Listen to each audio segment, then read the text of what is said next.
The Crow, a film that should have become just another dark cult classic, instead became the stuff of nightmares, a movie forever haunted by tragedy, and perhaps a curse.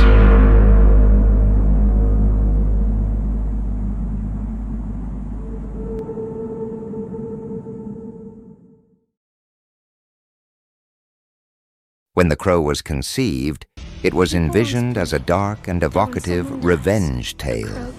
From the initial sketches and concepts to the early announcements, the film promised a unique blend of gothic visuals and intense narrative. The journey from script to screen was filled with anticipation.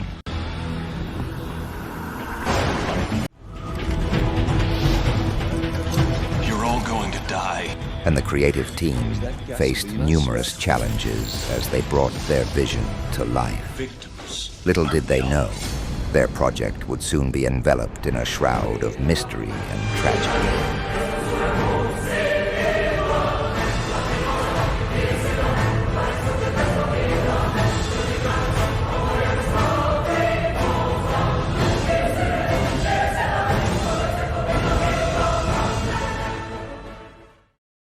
The lead role of Eric Draven in The Crow was given to Brandon Lee, the son of the legendary Bruce Lee. Born into the shadow of his father's global fame, Brandon's journey was one of both inspiration and struggle. While his father was a martial arts icon and film star, Brandon sought to carve out his own path in Hollywood. With roles in action films like Rapid Fire and Showdown in Little Tokyo, he began to gain recognition. Hey, champ, come on.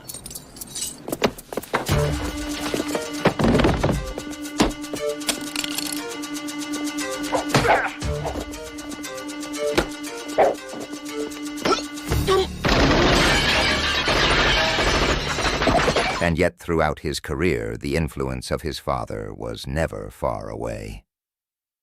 Bruce Lee had tragically passed at a young age, leaving behind a legacy that would continue to haunt his son.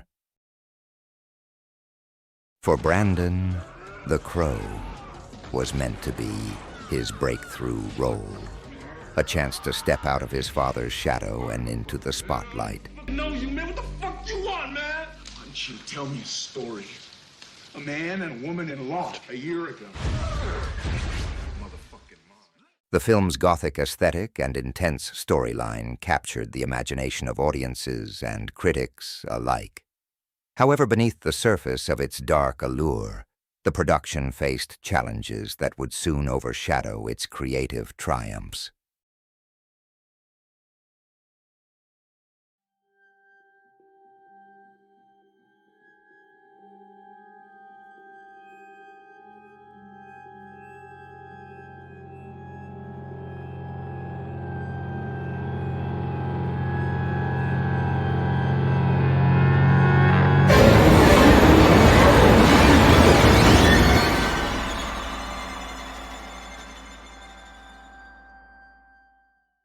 As production continued, the set of The Crow became a focal point of unsettling occurrences. Crew members reported a series of bizarre accidents and injuries that seemed almost too coincidental to ignore. February 1st at Carolco Studios in Wilmington, North Carolina, a carpenter, Jim Martitius, was severely burned on his face, chest, and arms when live power lines hit the crane in which he was working. That was only the beginning. On the same day Martitius was hurt, unit publicist Jason D. Scott was involved in a minor car accident in downtown Wilmington. Also that evening, a Crow equipment truck mysteriously caught fire. However, these were not all the strange events surrounding the set of The Crow. A disgruntled sculptor who had worked on the set for several days apparently went berserk on the backlot and drove a car through the studio's plaster shop.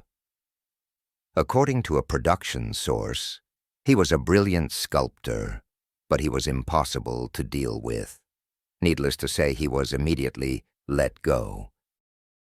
Then a construction worker slipped and drove a screwdriver through his hand. A drive-by shooting occurred not far from a Crow location in downtown Wilmington, but the final blow came with a March 13th storm that destroyed Crow's sets. In addition to all these incidents, throughout the filming process, staff members complained about strange phenomena on set. Lighting fixtures would flicker unpredictably, and cameras captured inexplicable anomalies. It was as if someone or something didn't want to let the film be finished.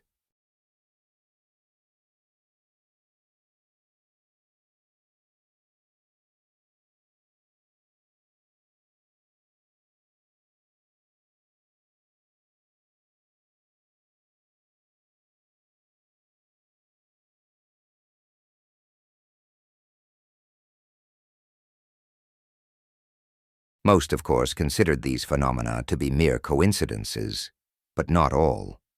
Well, some believed that this was due to the hiring of Brandon Lee for the main role.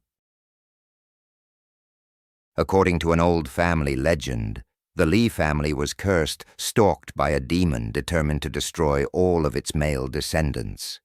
This demon was believed to have been responsible for the sudden and mysterious death of Bruce Lee, who died in his apartment on the night of July 20th, 1973, at the height of his career. This tragic loss only fueled the rumors of the curse. Could it be that the same dark force that took Bruce's life was now following his son, Brandon? Brandon Lee was a rising star, following in the footsteps of his legendary father. Cast in the lead role of the Crow, this was set to be his breakout performance, a career-defining moment.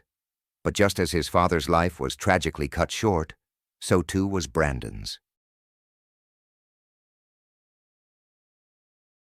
As filming neared its conclusion, the production team prepared to shoot one of the final, most crucial scenes. On March 31st, 1993, during the filming of a pivotal moment, a scene that should have been routine turned into a nightmare. Brandon Lee was fatally shot in a tragic accident involving a prop gun. What was supposed to be a blank misfired, and instead, a live round struck him. Well, I see you have made your decision. Now let's see you enforce it. Oh, this is already boring the shit out of me. Kill him!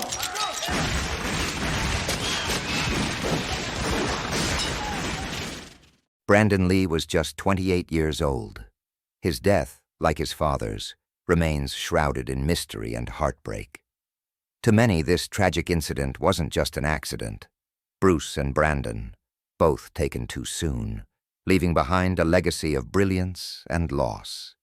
Despite the tragedy, the filmmakers were determined to complete The Crow. Using a mix of body doubles and early CGI, they found a way to honor Brandon's performance without compromising the integrity of the film. Production was completed, but the atmosphere on set was forever changed. A shadow of loss hung over every frame. When The Crow was finally released, it became an instant cult classic. Critics praised its dark, gothic atmosphere, haunting soundtrack, and most of all, Brandon Lee's poignant performance. The film grossed over $50 million at the box office, becoming both a commercial and critical success. It was a bittersweet victory, a reminder of what was lost, but also a testament to the talent of Brandon Lee. To this day, The Crow remains a symbol of Brandon Lee's legacy. Though his life and career were tragically cut short, his final role left an indelible mark on cinema. The film ends with a simple but powerful tribute for Brandon and Eliza, a love that transcends life and death, just as Brandon's spirit lives on through the legacy of The Crow.